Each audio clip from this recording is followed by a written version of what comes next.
Chapter 3. Attack by Stratagem. In the practical art of war, the best thing of all is to take the enemy's country whole and intact. To shatter and destroy it is not so good. So, too, it is better to capture an entire army, a regiment, a detachment, or an entire company, rather than to destroy it. Hence, to fight and conquer in all your battles is not supreme excellence. Supreme excellence consists in breaking the enemy's resistance without fighting. The highest form of generalship is to frustrate the enemy's plans. The next best is to prevent the enemy from consolidating his forces.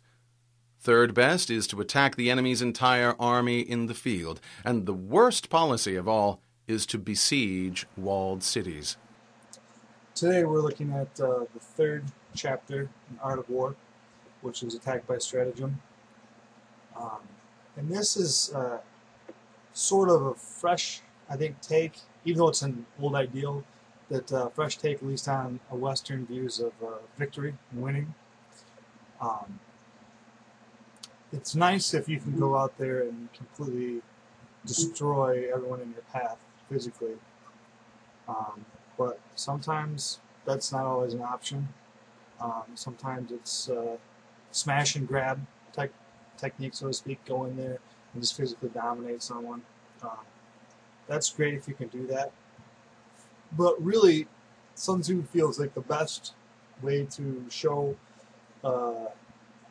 your prowess as a wrestler, or excuse me, as a warrior, is to make your opponent break himself, or in some cases, give you what you want. 480 BC. The Spartans had held the pass at Thermopylae for nearly a day and a half. Xerxes had failed to crack their defense. Now he gambled everything by sending in his own personal guard, the Immortals.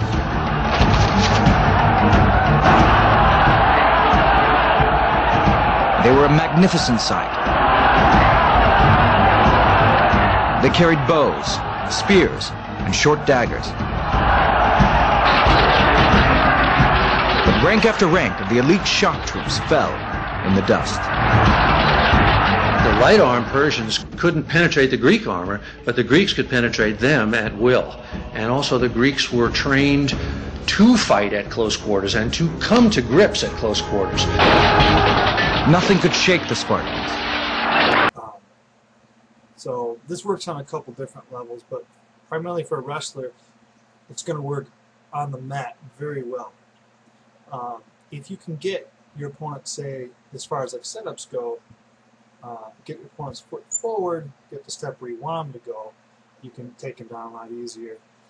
That's the difference between proactive, which is going out there and being physically dominating and setting things up and forcing your opponent to do something, whereas reactive wrestling is going to be you get control in a tie and you sort of react and move to how your opponent moves. The biggest misconception for this is not to call it defensive wrestling.